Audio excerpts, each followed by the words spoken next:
सब जन अपनी बाइबल ਨੂੰ खोलो जो लास्ट ਦੇ ਵਿੱਚ पहला पतरस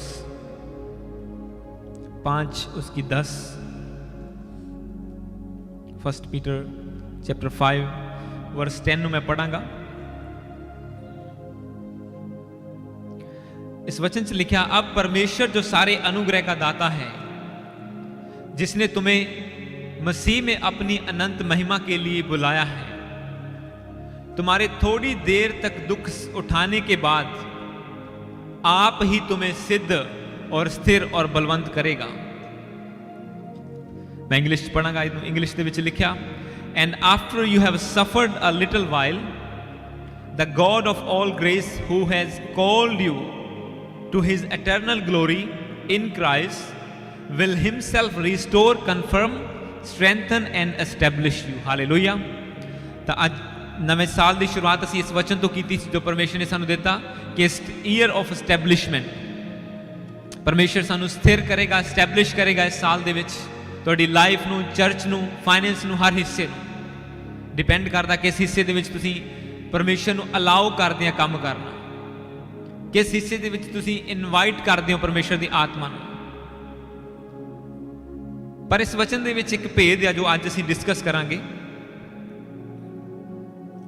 वचन से लिखा कि परमेश्वर तुहानू स्थिर करेगा, एस्टैब्लिश करेगा, पर इहदे नाल लिखा कि परमेश्वर जो सारे अनुग्रह का दाता है, जिसने तुम्हें मसीह में अपनी अनंत महिमा के लिए बुलाया है, तुम्हारे थोड़ी देर दुख उठाने के बाद ही तुम्हें आप ही सिद्ध, स्थिर और बलवंत करेगा। मतलब परमेश्वर का वचन कहता है कि जदों तुसीं थोड़ी देर दुख उठा लोगे तां तुसीं एक एस्टैब्लिशमेंट दे विच प्रवेश कर पाओगे।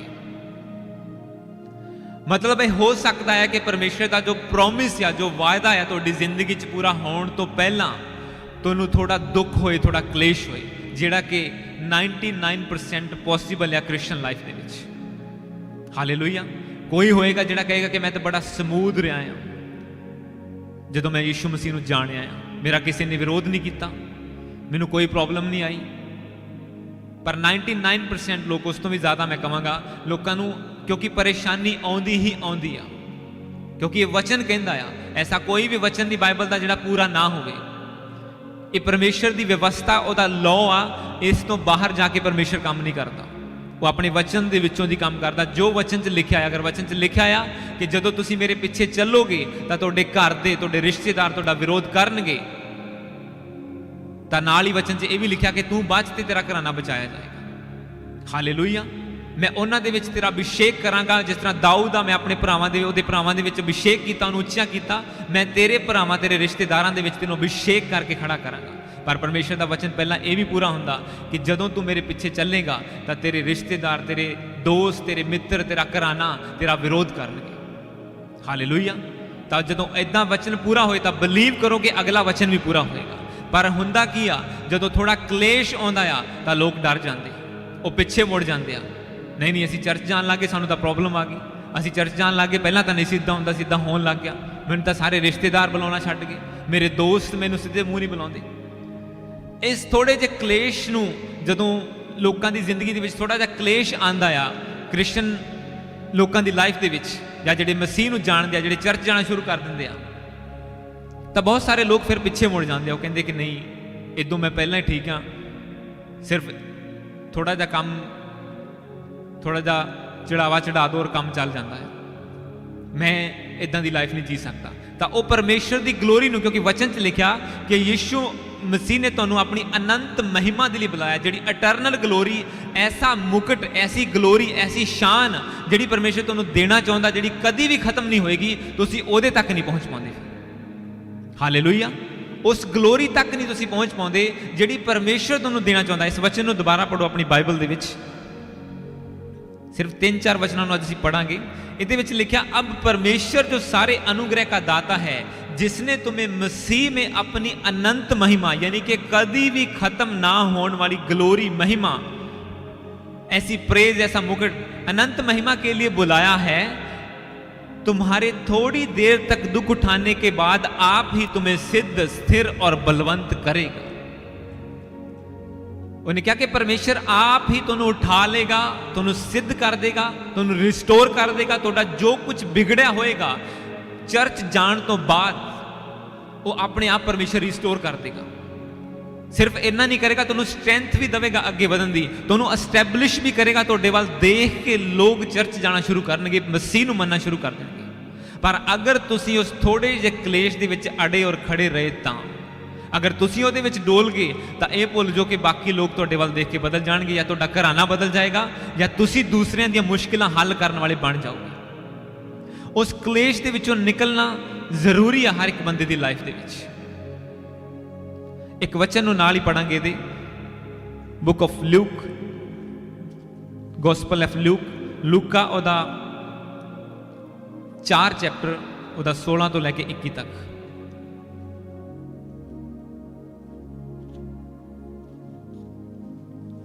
ਲੂਕਾ 4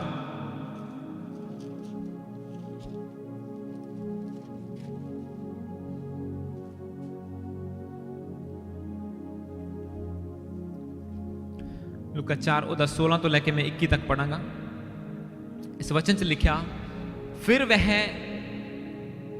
ਇਹਦਾ ਇਫੈਕਟ ਕੱਟ ਕਰੋ, फिर वह नासरत में आया जहां पाला पोसा गया था। यानी कि यीशु मसीह नासरत ਦੇ ਵਿੱਚ, ਇੱਕ ਨਗਰ ਦੇ ਵਿੱਚ ਆਇਆ ਜਿੱਥੇ ਉਹ ਪਾਲਿਆ ਪੋਸਿਆ ਗਿਆ ਸੀ। और अपनी रीति के अनुसार सब्बत के दिन, यानी कि सैटरडे उदों चर्च लगता सी, सब्बत के दिन आराधनालय में जाकर पढ़ने के लिए खड़ा हुआ। यशाया भविष्यवक्ता की पुस्तक उसे दी गई और उसने पुस्तक खोलकर वह जगह निकाली जहां यह लिखा था, प्रभु का आत्मा मुझ पर है, इसलिए कि उसने कंगालों को सुसमाचार सुनाने के लिए और कंगालों को सुसमाचार सुनाने के लिए मेरा अभिषेक किया है, और मुझे इसलिए भेजा है कि बंदियों को छुटकारे का और अंधों को दृष्टि पाने का सुसमाचार प्रचार करूं, और कुचले हुओं को छुड़ाऊं, और प्रभु के प्रसन्न रहने के वर्ष का प्रचार करूं। तब उसने पुस्तक बंद कर दी, जो वो पढ़ रहा था, बंद करके सेवक के हाथ में दे दी और बैठ गया। और आराधनालय के सब लोगों की आंखें उस पर लगी थी। वह उनसे कहने लगा, आज ही यह लेख तुम्हारे सामने पूरा हुआ है। एक ऐसी गल जिहड़ी 500-600 साल पहला लिखी गई सी, यशाया भविष्यवक्ता के द्वारा, एक प्रॉफिट के द्वारा वो पढ़ रहा सी प्रभु यीशु मसीह। जिस तरह हर संडे दी, हर सैटरडे दी सैटरडे, सब्बत के दिन वो सब, जिस तरह असी संडे इकट्ठे होकर बाइबल पढ़ते हैं, ये वचन प्रीच करते हैं, तो 1-2 वर्स जो पढ़ते सी उन्हां ते मनन करते सी, इहदा मतलब की आ। और लोगों को समझ नहीं सी लगती, वो सोचते सी एक मसीहा आएगा और सानू बचाएगा। यीशु मसीह ने जदों उस वर्स नू पढ़िया, उस बाइबल दे उस पुस्तक नू पढ़िया, उस लेख नू पढ़िया, उन्हें क्या कि वचन दे विच लिखिया आ कि प्रभु का आत्मा मुझ पर है, यानी कि परमेश्वर का आत्मा मेरे ऊपर आ। उन्हें कंगालां नू सुसमाचार, यानी कि जिहड़े गरीब आ उन्हां नू गुड न्यूज़ देण दे लई कि तुहाडी गरीबी खत्म होने का टाइम आ चुका है। परमेश्वर ने मेरा अभिषेक किया है, इसलिए लिखा, इसलिए कि कंगालों को सुसमाचार सुनाने के लिए उसने मेरा अभिषेक किया है। अगे लिखा, बंदियां नू छुड़ाउण दे लई, जकड़ियां होइआं नू रिहा करन दे लई, अलग अलग काम जिहड़े परमेश्वर ने कीते। पर यीशु मसीह ने कहा कि मेरा अभिषेक किया गया है, मतलब परमेश्वर ने मैनू पावर दी आ कि मैं लोगों के विचों दुष्ट आत्मावां कड्डां, मैं गरीबां दे हालात बदलां, जिहड़े जकड़े होए आ उन्हां नू छुड़ावां, जिहड़े शैतान दे बंदी आ उन्हां नू डिलीवर करां, जिहड़े बीमार आ उन्हां नू हील करां। मेरे ऊपर पावर दी आ परमेश्वर ने। पर यह होया किदां? एक दिन वो चर्च दे विच जाके या आराधनालय जाके ये कह रहे आ, पर इक्को दम नहीं होया कि यीशु मसीह पैदा होए और जाके पढ़न लगे और वचन पढ़िया और कहते कि मैं तुहाडे विचकार है। अगर तुसी पिछले वर्सेस नू पढ़दे हो, 2-3 चैप्टर नू पढ़दे हो, उहदे विच लिखिया कि यीशु मसीह जदों पैदा होए, एक कुआरी दे पेट चों पैदा होए, फिर जदों यीशु मसीह जवान होए, जदों बैप्टिज्म लैन दा टाइम आया, बपतिस्मा लैन दा, अपनी लाइफ नू सरेंडर करन दा, तां वचन च लिखिया कि यीशु मसीह ने बपतिस्मा लिया और पवित्र आत्मा उहदे उपर उतरिया आसमान दे विचों कबूतर दे रूप दे विच, यानी कि दिखाई दिता पवित्र आत्मा उतरदा होया परमेश्वर दे उपर, यानी कि परमेश्वर दा आत्मा ने कहा कि परमेश्वर का, प्रभु का आत्मा मुझ पर है। परमेश्वर दा आत्मा उतर गया उहदे उपर, पर वो जाके लंगड़े नहीं चलाने लगा, वो सीधा जाके प्रचार नहीं करने लगा कि यहोवा का आत्मा मुझ पर है, उसने मेरा अभिषेक किया है, अब मैं हीलिंग करूंगा, डिलीवरेंस करूंगा, सब कुछ करूंगा। ऐसा कुछ नहीं हुआ। पर हुआ क्या, जब उस वर्ष को हम पढ़ते हैं उसमें लिखा कि जब यीशु मसीह ने बपतिस्मा लिया तो वो आत्मा का सिखाया हुआ जंगल में चला गया। किसके लिए? दुख उठाने के लिए, हालेलुया, क्लेश उठाने के लिए। 40 दिन की फास्टिंग में चला गया, 40 दिन ना उसने कुछ नहीं खाया, जंगल में फिरता रहा आत्मा के सिखाने पर, और शैतान उसकी परीक्षा करता रहा। क्योंकि ये जरूरी सी परमेश्वर दे ਲਈ कि वो स्ट्रोंग होवे, ਉਹ ਇੱਕ ਵੱਡਾ ਦੁੱਖ ਉਠਾ ਲਵੇ ਤਾਂ ਕਿ ਜਦੋਂ ਲੋਕ ਉਹਨੂੰ ਦੁੱਖ ਦੇਣ ਤਾਂ ਉਹ ਦੁੱਖ ਕੋਈ ਵੱਡੇ ਦੁੱਖ ਨਾ ਲੱਗਣ। ਕਈ ਵਾਰੀ ਪਰਮੇਸ਼ਰ ਤੁਹਾਨੂੰ ਵੱਡੇ ਕਲੇਸ਼, ਵੱਡੀ ਪ੍ਰੋਬਲਮ ਦੇ ਵਿੱਚੋਂ ਕੱਢਦਾ ਜਦੋਂ ਤੁਸੀਂ ਮਸੀਹ ਦੇ ਵਿੱਚ ਆਉਂਦੇ ਹੋ, ਉਹ ਡਿਲੀਵਰ ਕਰ ਦਿੰਦਾ ਤੁਹਾਨੂੰ, ਪਰ ਉਸ ਤੋਂ ਬਾਅਦ ਫੇਰ ਇੱਕ ਨਵੀਂ ਪ੍ਰੋਬਲਮ ਆ ਜਾਂਦੀ ਤੁਹਾਡੀ ਲਾਈਫ ਦੇ ਵਿੱਚ, ਜਿਹੜੀ ਇਸ ਲਈ ਨਹੀਂ ਆਉਂਦੀ ਕਿ ਤੁਸੀਂ ਪਾਪੀ ਆ ਜਾਂ ਤੁਸੀਂ ਗਲਤ ਕੰਮ ਕੀਤਾ, ਜਿਹੜੀ ਇਸ ਲਈ ਆਉਂਦੀ ਆ ਕਿ ਤੁਸੀਂ ਹੁਣ ਧਰਮੀ ਬਣ ਗਿਆ, ਤੁਸੀਂ ਯੀਸ਼ੂ ਮਸੀਹ ਨੂੰ ਐਕਸੈਪਟ ਕਰ ਲਿਆ ਔਰ ਲੋਕ ਤੁਹਾਡਾ ਵਿਰੋਧ ਕਰਨ ਲੱਗ ਗਏ। ਜਦੋਂ ਤੁਸੀਂ ਪੈਗ ਲਗਾਉਂਦੇ ਸੀ ਤਾਂ ਲੋਕ ਕਹਿੰਦੇ ਸੀ ਹਾਂ ਇਹ ਨਜ਼ਾਰੇ ਲੈਂਦਾ ਆ, ਪਰ ਹੁਣ ਤੁਸੀਂ ਉਹ ਬੰਦ ਕਰਕੇ ਬਾਈਬਲ ਫੜ ਲਈ, ਲੋਕੀ ਕਹਿੰਦੇ ਇਹਦਾ ਦਿਮਾਗ ਖਰਾਬ ਹੋ ਗਿਆ। ਇਹ ਕੀ ਆ? ਇਹ ਕਲੇਸ਼ ਆ। ਪਿਛਲੇ ਸੰਡੇ ਤੁਸੀਂ ਸੰਸਾਰ ਦਾ ਔਰ ਮੈਂ ਤੁਹਾਨੂੰ ਸਵਰਗ ਔਰ ਸੰਸਾਰ ਦਾ ਇੱਕ ਵਚਨ ਡਿਫਰੈਂਸ਼ੀਏਟ ਕੀਤਾ ਸੀਗਾ ਕਿ ਸੰਸਾਰ ਦੇ ਵਿੱਚੋਂ ਪਰਮੇਸ਼ਰ कहता कि क्लेश मिलता तानू, पर प्रभु च लिखा कि जो परमेश्वर से पैदा हुआ वह संसार पर ओवरकम करता है, संसार पर जय प्राप्त करता है। पर वो जय, वो विक्ट्री नू लैण दे लई तुहानू एक क्लेश दे विचों, एक मुसीबत दे विचों लंघना पै सकदा आ। तां वचन कहंदा डरो नहीं हो तुम, क्योंकि तुहाडे सामने एक वड्डी ग्लोरी रखी हुई है। हालेलुया। जो जिस लैवल ते तुहानू परमेश्वर लैके जाना चाहुंदा, क्योंकि यीशु मसीह नू धरती दे उपर भेजिया गया सीगा कि वो डिलीवर करे, लोकां नू हील करे, सुसमाचार प्रचार करे, जिन्हां नू समझ नहीं लगदी कि परमेश्वर कौन है, उन्हां नू दस्से कि मैं जीवता परमेश्वर आ, अनंत आ, आदि आ, अल्फा और ओमेगा मैं ही हाँ। उन्हें कहा कि जी तुसीं वेट कर रहे सी, वो मैं ही हाँ, तुहाडे सामने लेख अज पूरा हो गया है। पर उस लेख के पूरा होने तो पहला, उस ग्लोरी के चमकन तो पहला यीशु मसीह 40 दिन फास्टिंग करके जंगल दे विच शैतान कोलों परीक्षा करवा के उहदे ऑफर्स नूं डिनाई करके इस लैवल तक पहुंचे। हालेलुया। तो एक क्रिश्चियन कभी भी ये ना सोचे कि हाँ मेरी जिंदगी हुण मैं बपतिस्मा ले लिया, हुण मैनूं कभी कोई प्रॉब्लम नहीं आएगी। हो सकता तुहानूं उस तो भी वड्डी प्रॉब्लम आवे, पर उस तो वड्डी ग्लोरी नूं लैके आएगी वो। अगर मसीह तुसी सही चल रहे हो, तुसी सब कुछ गंदे काम छड्ड के, सब बुराइयां छड्ड के तुसी चर्च आके बाइबल पढ़ना शुरू कर दिता, प्रार्थना करनी शुरू कर दी आ, पर फिर भी अगर क्लेश तुहाडे सामने खड़ा आ, इहदा मतलब परमेश्वर ने कुछ वड्डा तुहाडे लई रखिया होया है। उहदी एक वड्डी प्लैनिंग तुहाडी लाइफ दे विच। जदों दाऊद चंगा भला काम करदा सीगा, वो अपने अपने फादर दीयां बकरियां चराउंदा सीगा, वो परमेश्वर दे गाने गाउंदा फिरदा सी, वर्शिप करदा फिरदा सी, उहनूं कोई प्रॉब्लम नहीं आ रही सी, वो सही तरह चलता जा रहा सीगा। पर एक दिन उहदे घर दे विच प्रॉफिट आया, उहदे सिर दे उपर तेल उड़ेलिया, कहंदा अगला राजा इजराइल दा तू होएगा, जबकि वो बकरियां चारन वाला सीगा। और उस तो बाद की होया? उस तो बाद उहदी जिंदगी च मुसीबतां आउणियां शुरू हो गईयां। उहदे सामने शेर आया, उहने मारिया, उहदे सामने भालू आया, उहने मारिया, और उस तो बाद एक वड्डी मुसीबत, एक वड्डा गोलियत उहदे सामने खड़ा हो गया। ऐसा इंसान जिहड़ा इंसानां तो कई गुणा वड्डा सी, कि ऐसा दानव, ऐसा राक्षस उहदे सामने खड़ा हो गया। एक तो बाद एक चैलेंज उहदा वधदा गया, पर जिद्दां जिद्दां वो चैलेंजेस नूं बीट करदा गया, उस क्लेश चों लंघदा गया, उहदा लैवल उच्चा हुंदा गया।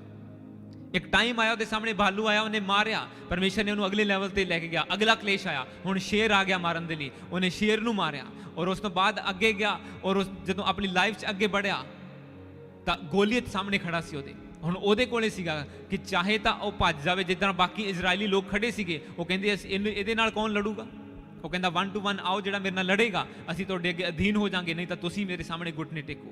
और वो कहता कौन लड़ेगा? पर दाऊद जो छोटा टीनेजर सीगा, जो कुछ सालां दा सीगा, हले उहदा अभिषेक होया सीगा, हुण वो सोचदा तां कह सकदा सीगा कि हाँ मेरा तां अभिषेक होया कि मैं राजा बनूंगा, और मेरे सामने तां मुसीबतां आउणियां शुरू हो गईयां, पर परमेश्वर उहदी तैयारी करवा रहा सीगा।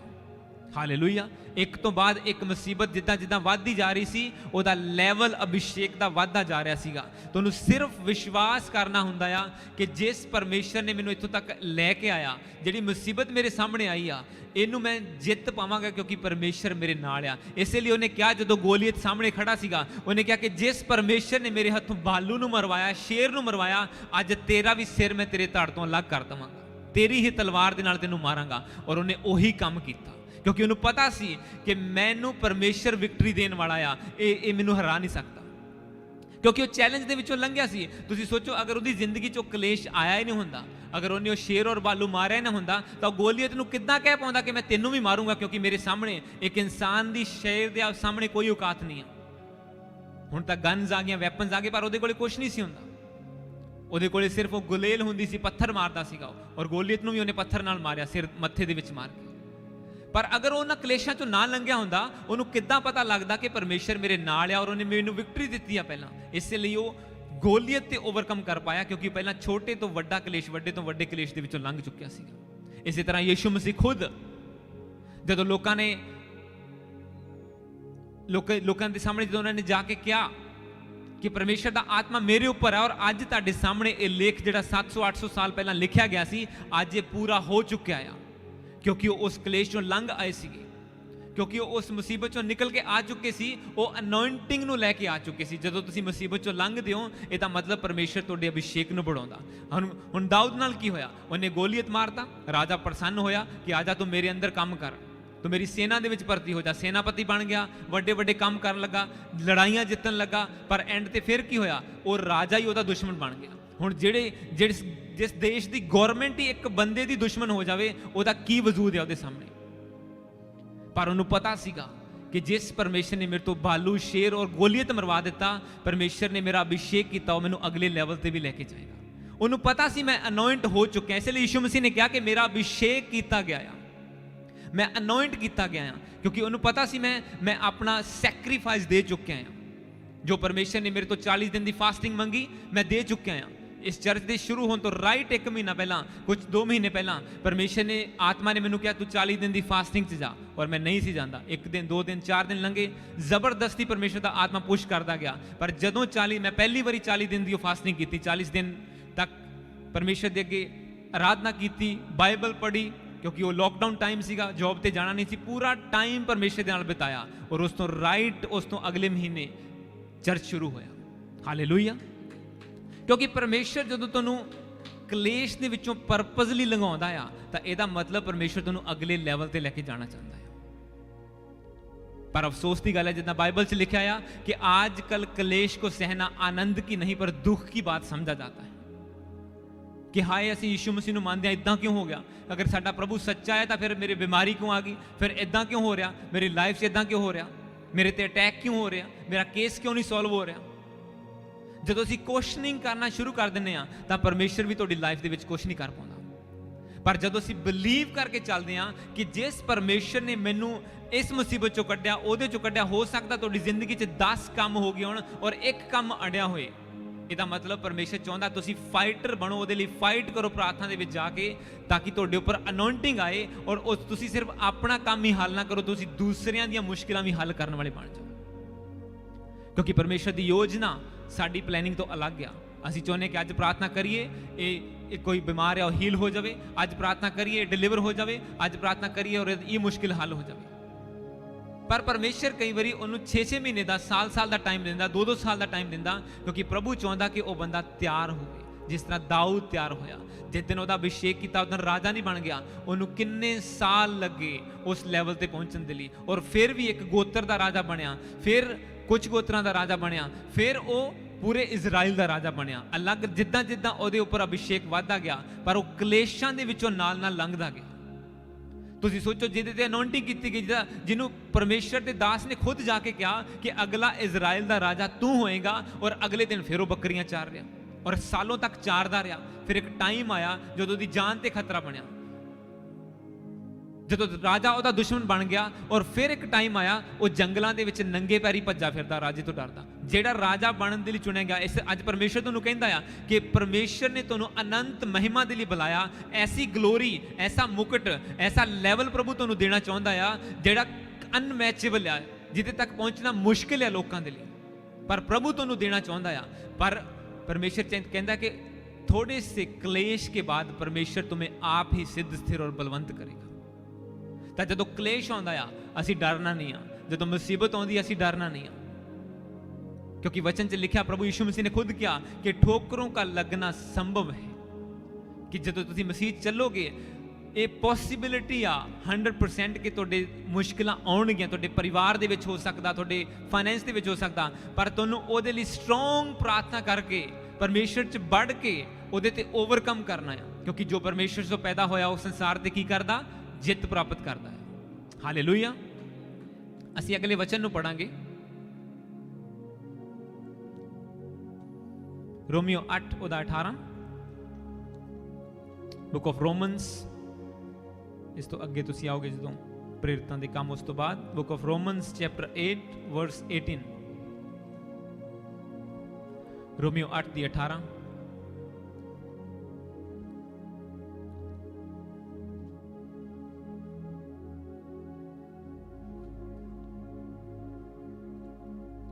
इस दे विच सेम चीज लिखी आ, क्योंकि मैं समझता हूं कि इस समय के दुख और क्लेश उस महिमा के सामने जो हम पर प्रकट होने वाली है कुछ भी नहीं है। For I consider that the sufferings of this present time are not worth comparing with the glory that is to be revealed on us. ਇਹਦੇ ਵਿੱਚ ਪੌਲਸ ਲਿਖਦਾ ਆ बुक ऑफ रोमन्स ਨੂੰ, ਜੋ ਰੋਮੀਆਂ ਦਾ ਚਰਚ ਆ, ਜੋ ਰੋਮ ਦੇ ਵਿੱਚ ਚਰਚ ਸੀਗਾ, ਉਹਨੂੰ ਲਿਖਦਾ ਹੈ ਕਿ ਜੋ ਕਲੇਸ਼ ਤੁਸੀਂ ਉਠਾ ਰਹੇ ਹੋ, ਜੋ ਪ੍ਰੋਬਲਮਾਂ ਦੇ ਵਿੱਚੋਂ ਤੁਸੀਂ ਲੰਘ ਰਹੇ ਹੋ, ਕਹਿੰਦਾ ਇਹ ਕੁਝ ਵੀ ਨਹੀਂ ਆ ਉਸ ਗਲੋਰੀ ਦੇ ਸਾਹਮਣੇ, ਉਸ ਮਹਿਮਾ ਦੇ ਸਾਹਮਣੇ ਜੋ ਤੁਹਾਡੇ ਉੱਪਰ ਪ੍ਰਗਟ ਹੋਣ ਵਾਲੀ ਹੈ। ਇਹਨਾਂ ਨੂੰ ਦੇਖ ਕੇ ਪਿੱਛੇ ਨਾ ਮੁੜੋ, ਇਹਨਾਂ ਨੂੰ ਦੇਖ ਕੇ ਡੋਲੋ ਨਾ, ਬਲਕਿ ਇਹਨਾਂ ਦੇ ਵਿੱਚ ਸਥਿਰ ਰਹੋ, ਸਟਰੋਂਗ ਰਹੋ, ताकि परमेश्वर ਤੁਹਾਡੀ ਜ਼ਿੰਦਗੀ 'ਚ ਉਹ ਕੰਮ ਕਰ ਸਕੇ ਜੋ ਉਹ ਕਰਨਾ ਚਾਹੁੰਦਾ, ਨਾ ਕਿ ਜੋ ਤੁਸੀਂ ਚਾਹੁੰਦੇ ਹੋ, ਕਿਉਂਕਿ ਤੁਹਾਡੀ ਸੋਚ ਲਿਮਿਟਡ ਆ। ਪ੍ਰਭੂ ਦੇ ਵਚਨ 'ਚ ਲਿਖਿਆ ਆ ਕਿ ਸਾਡੀਆਂ ਔਰ ਪਰਮੇਸ਼ਰ ਦੀਆਂ ਸੋਚਾਂ ਦੇ ਵਿੱਚ ਜ਼ਮੀਨ ਅਸਮਾਨ ਦਾ ਫਰਕ ਹੈ। ਜਿੱਥੇ ਸਾਡੀ ਸੋਚ ਖਤਮ ਹੁੰਦੀ ਹੈ ਕਿ ਅਸੀਂ ਇੱਦਾਂ ਕਰਾਂਗੇ, ਇੱਦਾਂ ਕਰਾਂਗੇ, ਇਹ ਕਰਾਂਗੇ, ਪਰਮੇਸ਼ਰ ਦੀ ਸੋਚ ਉੱਥੋਂ ਸ਼ੁਰੂ ਹੁੰਦੀ ਆ, ਉੱਥੋਂ ਦਾ ਪਲਾਨ ਤੁਹਾਡੀ ਲਾਈਫ ਦੇ ਵਿੱਚ ਸ਼ੁਰੂ ਹੁੰਦਾ ਹੈ, ਕਿਉਂਕਿ ਉਹਨੂੰ ਪਤਾ ਆ ਕਿ ਤੁਸੀਂ ਉਹਦੇ ਹੱਥਾਂ ਦੀ ਰਚਨਾ ਆ, ਉਹਨੇ ਤੁਹਾਨੂੰ ਬਣਾਇਆ ਆ, ਉਹ ਜਾਣਦਾ ਸਾਡਾ ਲੈਵਲ ਕਿੰਨਾ ਕਿਆ। ਪਰ ਵਚਨ ਕਹਿੰਦਾ ਹੈ ਕਿ ਜਦੋਂ ਤੁਸੀਂ ਦੁੱਖ ਦੇ ਵਿੱਚੋਂ ਲੰਘੋਗੇ, ਜਦੋਂ ਤੁਸੀਂ ਕਲੇਸ਼ ਦੇ ਵਿੱਚੋਂ ਲੰਘੋਗੇ, ਤਾਂ ਡੋਂਟ ਵਰੀ, ਕਿਉਂਕਿ ਪਰਮੇਸ਼ਰ ਨੇ ਜੋ ਤੁਹਾਡੇ ਲਈ ਰੱਖਿਆ ਉਸ ਤੋਂ ਬਾਅਦ ਹੀ ਤੁਹਾਨੂੰ ਮਿਲੇਗਾ। ਤੁਸੀਂ ਸੋਚੋ, ਜਦੋਂ ਯਿਸੂ ਮਸੀਹ ਤੇ ਪਵਿੱਤਰ ਆਤਮਾ ਉਤਰ ਗਿਆ, ਫਿਰ ਕੀ ਜ਼ਰੂਰਤ ਸੀ ਉਹਨੂੰ ਫਾਸਟਿੰਗ ਦੇ ਵਿੱਚ ਜਾਣ ਦੀ? ਅਗਰ ਬਪਤਿਸਮਾ ਲੈਣ ਦੇ ਨਾਲ ਸਭ ਕੁਝ ਹੋ ਜਾਂਦਾ, ਅਗਰ ਬੈਪਟਿਜ਼ਮ ਲੈਣ ਦੇ ਬਾਅਦ ਪਰਮੇਸ਼ਰ ਦਾ ਆਤਮਾ ਸਾਨੂੰ ਮਿਲ ਜਾਂਦਾ ਆ ਔਰ ਅਸੀਂ ਸਭ ਕੁਝ ਕਰ ਸਕਦੇ ਆ, ਤਾਂ ਫਿਰ ਕੀ ਜ਼ਰੂਰਤ ਹੈ ਫਾਸਟਿੰਗ ਕਰਨ ਦੀ, ਪ੍ਰਾਰਥਨਾ ਕਰਨ ਦੀ, ਚਰਚ ਆਉਣ ਦੀ, ਟਾਈਥ ਦੇਣ ਦੀ? ਕੀ ਜ਼ਰੂਰਤ ਹੈ ਸਭ ਕੁਝ ਕਰਨ ਦੀ? ਯਿਸੂ ਮਸੀਹ ਨੂੰ ਕੀ ਲੋੜ ਸੀ 40 ਦਿਨ ਦੀ ਫਾਸਟਿੰਗ ਕਰਨ ਦੀ? ਜਦੋਂ ਪਾਵਰਫੁਲ ਸਪਿਰਿਟ ਹੀ ਉਹਦੇ ਉੱਪਰ, ਸਾਮਰਥੀ ਆਤਮਾ ਹੀ ਉਤਰ ਆਇਆ, ਤਾਂ ਫਿਰ ਸਭ ਕੁਝ ਕਿਉਂ ਨਹੀਂ ਉਹ ਲੰਗੜੇ ਚਲਾਉਣ ਲੱਗਾ? ਨਹੀਂ, ਉਹ 40 ਦਿਨ ਦੀ ਫਾਸਟਿੰਗ 'ਚ ਗਿਆ, ਉਹ ਸਤਾਇਆ ਗਿਆ, ਉਹਨੂੰ ਸ਼ੈਤਾਨ ਨੇ ਪ੍ਰਤਾੜਿਤ ਕੀਤਾ, ਉਹਦਾ ਟੈਸਟ ਹੋਇਆ कि हाँ मेरे सामने झुक जा और मैं सब कुछ तेनू दे दूंगा। उन्हें रिजेक्ट किए शैतान दे ऑफर वन बाय वन, और उस तो बाद वचन च लिखा कि वो पवित्र आत्मा से और सामर्थ से भरा हुआ जर्दन से लौटा। पहला सिर पवित्र आत्मा नाल परमेश्वर भरे सी, ਜਦੋਂ ਬਪਤਿਸਮਾ ਹੋਇਆ ਆਤਮਾ ਉਹਦੇ ਉੱਪਰ ਉਤਰਿਆ, ਪਰ ਜਦੋਂ 40 ਦਿਨ ਫਾਸਟਿੰਗ ਕੀਤੀ, ਸ਼ੈਤਾਨ ਨੂੰ ਰਿਜੈਕਟ ਕੀਤਾ, ਉਸ ਤੋਂ ਅਗਲਾ ਵਰਸ ਕਹਿੰਦਾ ਆ ਕਿ ਉਹ ਪਵਿੱਤਰ ਆਤਮਾ ਸੇ ਔਰ ਸਾਮਰਥ ਸੇ filled with the spirit and the power, ਫਿਰ ਵਾਪਸ ਲੌਟਿਆ ਜਰਦਨ ਤੋਂ, ਔਰ ਉਸ ਤੋਂ ਬਾਅਦ ਹੀਲਿੰਗ ਕਰਨੀ, ਡਿਲੀਵਰੈਂਸ ਕਰਨੀ ਸ਼ੁਰੂ ਕਰ ਦਿੱਤੀ। ਤੁਹਾਡਾ ਛੁਟਕਾਰਾ, ਤੁਹਾਡੀ ਉਹ ਡਿਲੀਵਰੈਂਸ, ਉਹ ਮੁਸ਼ਕਿਲ, ਉਹ ਪ੍ਰੋਬਲਮ ਦਾ ਹੱਲ ਹੋ ਸਕਦਾ ਇਸ ਕਲੇਸ਼ ਦੇ ਵਿੱਚ ਖੜੇ ਰਹਿ ਕੇ ਪ੍ਰਾਰਥਨਾ, ਫਾਸਟਿੰਗ ਔਰ ਪਰਮੇਸ਼ਰ ਨਾਲ ਵਫਾਦਾਰੀ ਦਿਖਾਉਣ ਦੇ ਦੁਆਰਾ ਹੋਣੀ ਹੋਵੇ। ਅਗਰ ਪਰਮੇਸ਼ਰ ਦਾ ਪਲਾਨ ਇਹੀ ਆ ਕਿ ਉਹਨੇ ਤੁਹਾਡੀ ਸਮਰਪਣ ਦੇ ਦੁਆਰਾ, ਤੁਹਾਡੇ ਸੈਕਰੀਫਾਈਸ ਦੇ ਦੁਆਰਾ ਤੁਹਾਨੂੰ ਡਿਲੀਵਰ ਕਰਨਾ ਆ, ਤਾਂ ਜਿੱਥੋਂ ਮਰਜ਼ੀ ਲੈ ਹੈਂਡ ਕਰਾ ਲਓ, ਤੁਹਾਡੀ ਹੀਲਿੰਗ ਨਹੀਂ ਹੋ ਸਕਦੀ, ਤੁਹਾਡੀ ਡਿਲੀਵਰੈਂਸ ਨਹੀਂ ਹੋ ਸਕਦੀ। ਅਗਰ ਪਰਮੇਸ਼ਰ ਦਾ ਪਲਾਨ ਇਹ ਆ ਤਾਂ ਹਾਂ, ਅਗਰ ਉਹ ਸ਼ੈਤਾਨੀ ਆ ਤਾਂ ਪਰਮੇਸ਼ਰ ਦੇ ਦਾਸ ਜਿਹੜੇ ਆ, ਸਾਮਰਥੀ, ਜਦੋਂ ਲੇ ਹੈਂਡ ਕਰਦੇ ਆ, ਕਮਾਂਡ ਕਰਦੇ ਆ, ਦੁਸ਼ਟ ਆਤਮਾਵਾਂ ਜਾਂਦੀਆਂ, ਲੋਕੀ ਹੀਲ ਹੁੰਦੇ ਆ। ਪਰ ਅਗਰ ਉਹ ਗੋਡਸ ਪਲਾਨ ਆ, ਕਿਉਂਕਿ ਦਾਊਦ ਦੀ ਜ਼ਿੰਦਗੀ 'ਚ ਗੋਡ ਦਾ ਪਲਾਨ ਸੀ, ਯਿਸੂ ਮਸੀਹ ਪਿਤਾ ਦੀ ਮਰਜ਼ੀ ਨੂੰ ਪੂਰਾ ਕਰਦੇ ਰਹੇ ਜਿੰਨਾ ਚਿਰ ਧਰਤੀ ਦੇ ਉੱਪਰ ਰਹੇ। ਇਹ ਉਹਨੇ ਪਾਪ ਨਹੀਂ ਸੀ ਕੀਤਾ ਕਿ ਉਹਨੂੰ ਜੰਗਲ ਦੇ ਵਿੱਚ ਜਾਣਾ ਪੈ ਗਿਆ, ਕਲੇਸ਼ ਸਹਿਣੇ ਪੈ ਗਏ। ਪਿਤਾ ਦੀ ਇੱਛਾ ਨੂੰ ਪੂਰਾ ਕਰਨ ਦੇ ਲਈ, ਪਰਮੇਸ਼ਰ ਦੀ ਮਰਜ਼ੀ, ਉਹਦੇ ਵਚਨਾਂ ਨੂੰ ਪੂਰਾ ਕਰਨ ਦੇ ਲਈ ਉਹਨੇ ਹਰ ਇੱਕ ਕਦਮ ਚੱਲਿਆ। ਔਰ ਇਹ ਫਾਸਟਿੰਗ, ਇਹ ਕਲੇਸ਼, ਇਹ ਸ਼ੈਤਾਨ ਦੇ ਦੁਆਰਾ ਸਤਾਇਆ ਜਾਣਾ, ਇਹ ਸਭ ਉਸ ਦਾ ਪਾਰਟ ਸੀਗਾ ਉਹਨਾਂ ਦੀ ਲਾਈਫ ਦਾ। ਹਾਲੇਲੂਇਆ। ਇੱਕ ਲਾਸਟ ਵਰਸ ਨੂੰ ਅਸੀਂ ਪੜਾਂਗੇ ਔਰ ਉਸ ਤੋਂ ਬਾਅਦ ਮੈਂ ਜਲਦੀ ਫਿਨਿਸ਼ ਕਰਾਂਗਾ। ਹਿਬਰਿਊਜ਼ ਇਬਰਾਨੀਆਂ 12 ਉਹਦਾ 2, ਇਸ ਤੋਂ ਅੱਗੇ ਤੁਸੀਂ ਆਓਗੇ, ਬੁੱਕ ਆਫ ਹਿਬਰਿਊਜ਼ ਇਬਰਾਨੀਆਂ चैप्टर 12 वर्स 2 से 4 तक, इब्रानियां 12 ਉਹਦਾ 2 ਤੋਂ 4 ਤੱਕ ਅਸੀਂ ਪੜਾਂਗੇ। ਹੀਬਰੂਜ਼ 12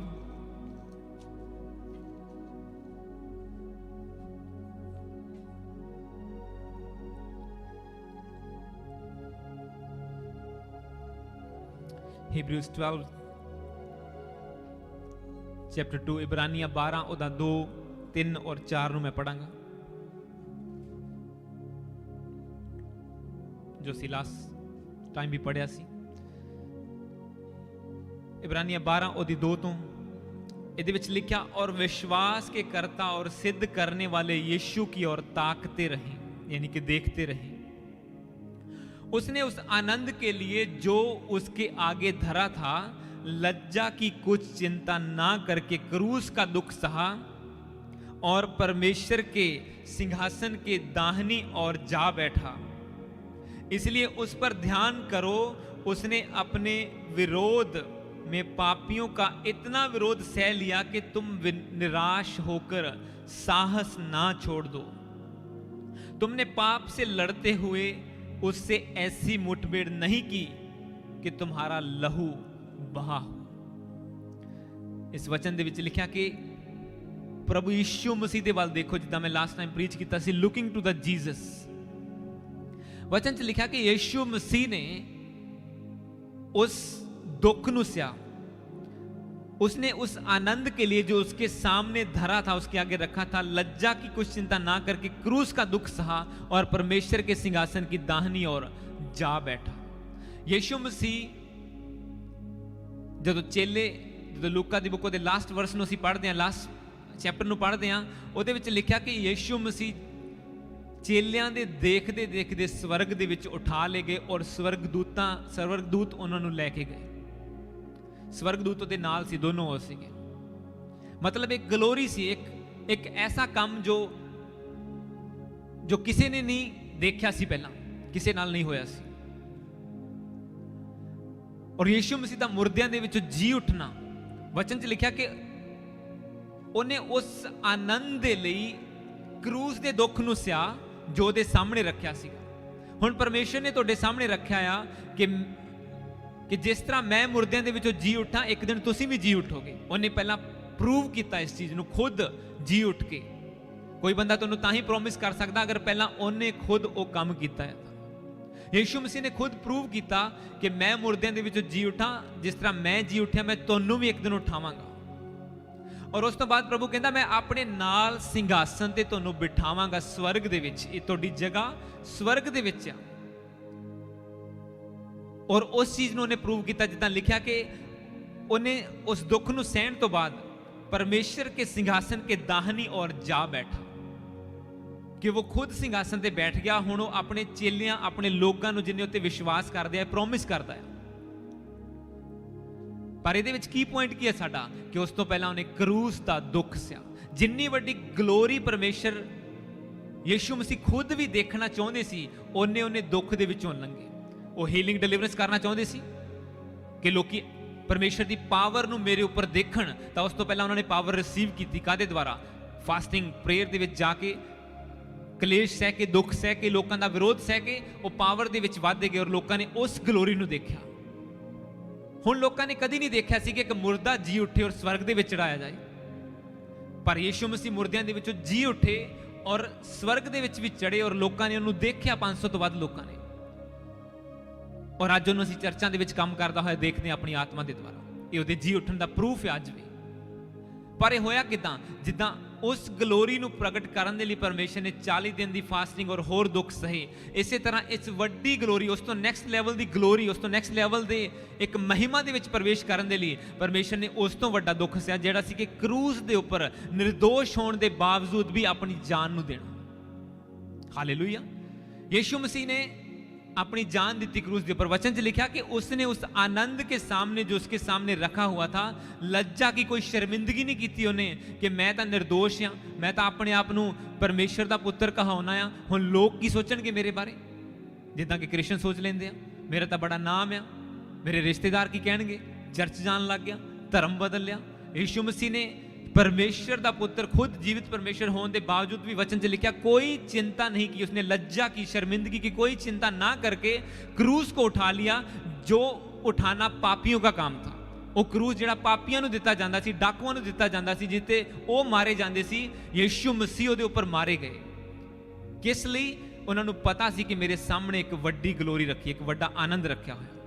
और इस चीज तो असीं अज दा वचन शुरू किया कि परमेश्वर जिसने तुम्हें अपनी अनंत महिमा में बुलाया है, ऐसी ग्लोरी, ऐसा मुकुट जो कभी भी नाश ना होएगा, ऐसी ग्लोरी जो कभी खत्म ना होएगी, परमेश्वर वो तुहानूं देना चाहुंदा है। पर उस तो पहला प्रभु कहता कि पॉसिबल है कि तुहाडी लाइफ दे विच कुछ क्लेश, कुछ दुख आउण। तुम्हारे थोड़े से दुख सहने के बाद परमेश्वर तुम्हें आप सिद्ध, स्थिर और बलवंत करेगा। हालेलुया। ये उहदा काम है तुहानूं एस्टैबलिश करना, पर उन्हां दुखां दे विचों फेथफुली निकलना ये तुहाडा काम है। अपने विश्वास दा प्रूफ देना ये तुहाडा काम है। यही अज दा साडा वचन है कि लिटिल सफरिंग ग्रेट ग्लोरी, कि थोड़ा सा क्लेश पर वड्डी महिमा नूं प्रगट करता है। आ little suffering brings great glory, जो परमेश्वर दी वड्डी महिमा नूं लैके आउंदा है। इसलिए परमेश्वर के वचन च लिखा कि उन्हें जो अगले वचन मैं पढ़ना 3 12 की 2 असी पढ़िया और 3 और 4 3 च लिखा, इसलिए उसने उस पर ध्यान करो कि यानी कि यीशु मसीह की ओर देखो, जिसने अपने विरोध में पापियों का इतना विरोध सह लिया कि तुम निराश होकर अपनी हिम्मत ना छोड़ दो। यीशु मसीह ने इसलिए कहा कि तुम निराश ना हो जाओ। जब तुम्हें क्लेश आए, वैसा जब लोग तुम्हारा विरोध करें तो तुम्हें याद रखना कि यीशु मसीह का भी विरोध हुआ था। उसने कहा जिन्होंने मेरे मुंह पर थूका वो तुम्हारे मुंह पर भी थूकेंगे। लोगों ने मेरा विरोध किया, तुम्हारा भी करेंगे। अगर वो हरे भरे के साथ ऐसा करते हैं, पेड़ के साथ, तो वो डालियों के साथ क्या कुछ ना करेंगे। हालेलुया। कि उन्होंने बहुत से लोग आप पर विश्वास करेंगे कि हाँ तेरी जिंदगी बदल गई, वधिया होया, पर बहुत से लोग विरोध करेंगे। और यीशु मसीह ने इसीलिए वचन में लिखा कि उसकी ओर देखो जिसने क्रूस के दुख को सह लिया। इसलिए उस पर ध्यान करो जिसने विरोध में पापियों का इतना विरोध सह लिया कि तुम निराश होकर साहस ना छोड़ दो। तुमने पाप से लड़ते हुए ऐसी मुठभेड़ नहीं की कि तुम्हारा लहू बहा हो। कि यीशु मसीह की तरह अपने हाथों च किल तां नहीं ठुकवाए, असीं पेट ते कोड़े तां नहीं खादे, इन्ना क्लेश तां नहीं सहा। उन्हें तां इन्ना भी सह लिया सीगा, परमेश्वर होने के बावजूद भी उस सफरिंग दे विचों, दुख दे विचों लंघिया। और अज किन्ने करोड़ां लोग ओदी ग्लोरी, ओदी महिमा नूं देखदे आ। हालेलुया। इसे तरह एक परमेश्वर का दास हुंदा है, एक क्रिश्चियन बंदा हुंदा है, वो जदों अपनी लाइफ नूं मेनटेन करदा है, जदों क्लेश होंदी है पिछे नहीं हटदा, प्रार्थना नूं वधाउंदा है और फास्टिंग नूं वधाउंदा, चर्च जाना बोना वधा दिंदा है, सब कुछ वधा दिंदा, तां परमेश्वर ओहदा लैवल भी उच्चा करदा है, उहनूं अगले लैवल ते लेके जांदा है। यही फर्क है चर्च दे विच। किसी बंदे नूं 5 जने सुणदे आ, किसी नूं 5 लाख भी सुणदे आ, किसी दे 500 फॉलोवर है, किसी दे 5 मिलियन फॉलोवर आ। फर्क कित्थे आ? किन्ना समर्पण दिता, किन्ना सैक्रीफाइस किया अपनी लाइफ दे विच, उन्नी परमेश्वर की ग्लोरी उहदे उपर प्रगट होई। क्योंकि ये सीक्रेट आ, सफरिंग जिहड़ी आ ग्लोरी नूं लैके आउंदी आ। जदों असीं वचन दे विच पढ़दे आ तां उहदे विच लिखिआ कि अपने दुश्मनां दे लई प्रार्थना करो, अपने दुश्मनों के लिए प्रार्थना करो। उन्हें क्लेश के बदले, उन्हें विरोध के बदले, गाली के बदले गाली मत दो, उनके लिए प्रार्थना करो कि परमेश्वर उनकी भी आंखें खोले। हुण कोई तुहानूं गालां कड्ढे, कोई बुरा कवे और वचन कहंदा तुसीं उहदे लई प्रार्थना करनी है, बहुत असंभव जी चीज़ आ। पर जदों तुसीं करदे हो, अपने विरोधियों के लिए प्रार्थना करते हो, तो परमेश्वर तुहाडे उपर वो ग्रेस नूं लैके आउंदा आ जिन्हों देख के वो खुद घुटने टेकते हैं। हालेलुया। क्योंकि मैंने देखा अपनी लाइफ दे विच प्रैक्टिकली इस चीज़ नूं। जिहड़ा बंदा कहंदा कि ये कौन पास्टर आ, ये पास्टर बन गया, और फिर वो कहंदे पास्टर जी आओ बैठो। हालेलुया। क्योंकि परमेश्वर तुहाडे उपर ग्लोरी नूं प्रगट करना चाहुंदा आ, पर की तुसीं रैडी हो उस ग्लोरी नूं लैण दे लई? कि जदों क्लेश आउंदा आ तुसीं बुड़बुड़ाउने हो, परमेश्वर ते दोष लगाउने हो, या लोकां नूं गालां दे बदले गालां कढदे हो, या सिर्फ अपनी प्रार्थना दे विच अपने फोकस नूं प्रभु दे उपर रख के चलदे हो? ये डिपेंड करदा आ तुहाडे उपर। क्योंकि परमेश्वर दा तां प्लान हैगा तुहानूं लैके आउंदा, उहने तां दसता प्लान कि परमेश्वर जिन्हें तुहानूं अपनी अनंत महिमा के लिए बुलाया है वो तुम्हें सिद्ध, स्थिर, बलवंत करेगा। उसका तो यही प्लान है कि तुम्हारी कमजोरियों को दूर करे, जो टूटा हुआ है, बिखरा हुआ, उसे रिस्टोर करे, तुम्हें कंफर्म करे और तुम्हें एस्टेब्लिश करे। यह परमेश्वर का प्लान है जो आज इस साल के लिए प्रभु ने हमें दिया है। पर वो प्लान कैसे पूरा होगा? उसमें जो एक लाइन लिखी है, थोड़े से क्लेश सहने के बाद। वो क्लेश फाइनेंशियल हो सकता है, वो क्लेश वो क्लेश रोजे रखना हो सकता है। क्रिसमस में सब लोग गोलगप्पे खा रहे थे और हम 40 दिन की फास्टिंग में थे। ये क्या है? ये क्लेश है। किसके लिए? परमेश्वर की महिमा को प्रकट करने के लिए, क्योंकि परमेश्वर तभी ग्लोरी को प्रकट करेगा जब आप क्लेशों में से निकलेंगे, क्योंकि उसने खुद भी ऐसा ही किया है। ऐसा नहीं कि आत्मा उतरा और सब लंगड़े चलने शुरू हो गए, क्योंकि परमेश्वर बदला कैसे लेता है। जब प्रभु कहता है कि अपने दुश्मनों के लिए प्रार्थना करो, तो इसका मतलब ये नहीं कि प्रभु ऐसे छोड़ देता है। परमेश्वर बदला लेता है अपना, पर उसका बदला लेने का तरीका अलग है। बस ये एक लाइन के बाद हम फिनिश करेंगे इस चीज के बाद। जब पौलुस कलीसिया को सता रहा था, वो क्रिश्चियंस को मार रहा था, क्रिश्चियन के टेंटों को उजाड़ रहा था, घरों को, उन्हें जेलों में डाल रहा था, उन्हें तलवार से मार रहा था, तो परमेश्वर ने देखा उसे। क्या परमेश्वर रोक नहीं सकता था उसे? परमेश्वर ने नहीं रोका। उसने क्लेश आने दिया उन चेलों पर, उन लोगों पर जो यीशु मसीह को मानते थे, पर वो क्लेश उठाने के बाद उन्होंने प्रचार करना बंद नहीं किया। वचन में लिखा वो यरूशलेम को छोड़कर अलग अलग नगरों में भाग गए और वहां जाके प्रचार करने लगे। और इससे फायदा क्या इसको हुआ? चर्च को फायदा हुआ। वो अलग अलग जगह पे चर्च एस्टेब्लिश हो गए। अब इसका मतलब ये नहीं कि परमेश्वर ने पौलुस को छोड़ दिया, परमेश्वर ने उससे बदला लिया। पर लिया कैसे? परमेश्वर ने उसके अंदर से रिबेलियन स्पिरिट, विरोध का आत्मा रिमूव करके उसके अंदर अपना पवित्र आत्मा भर दिया और वो परमेश्वर के लिए क्लेश उठाने वाला बन गया। हालेलुया। जो पौलुस लोगों को दुख देता था, वो खुद आधी उम्र जेल में रहा, दुख सहे, पत्थर सहे, कोड़े मारे गए, उसे नगर से बाहर फेंक दिया गया, उसके लोगों ने उसका विरोध किया। कैसे हुआ? ये परमेश्वर ने ऐसे प्रभु बदला लेता है लोगों से। परमेश्वर उसमें से गंदगी रिमूव करके अपना आत्मा उनमें भरता है, क्योंकि उसने कहा ये भी मेरा चुना हुआ बंदा है। अब लोग सोचते थे कि परमेश्वर, जो उसके चेले तो ये सोचते होंगे कि प्रभु तू इसे मार डाल, ये मर जाए तो देख हम तेरा कितना काम करेंगे। पर परमेश्वर ने उसे भी जिंदा रखा, प्रचार भी बढ़ा, और जो बंदा विरोध करता था वो भी प्रचार करने वाला बन गया। हालेलुया। क्योंकि सफरिंग ग्लोरी को लेके आती है, और उसी पौलुस की कितनी पत्रियां आज हम पढ़ते हैं। वही सबसे बड़ा प्रचारक बना। अगर चेले दुख ना सहते कि नहीं प्रभु तू तो साडे नाल नहीं है, बंदा सानू मारी जाता, इदा करी जाता, तो वो भी प्रचार ना करते, वो भी घर बैठ जाते। ना प्रचार करांगे, ना क्लेश आएगा, तो बस ठीक है घर बैठे रहो। ना पौलुस पकड़ेगा घर आए को, वो इसीलिए मार रहा है कि हम प्रचार कर रहे हैं। पर उन्होंने भी दुख सहा, और उसके बाद बड़ी ग्लोरी को देखा कि जो बंदा विरोध करता था वही फिर प्रचारक बन गया, और वो खुद भी अपने लेवल में बढ़ते गए और चर्च बढ़ता गया। ये सीक्रेट है बाइबल का, जो परमेश्वर आपको बताता है। हालेलुया। तो प्रभु ब्लेस करे आज के वचन के द्वारा आपको।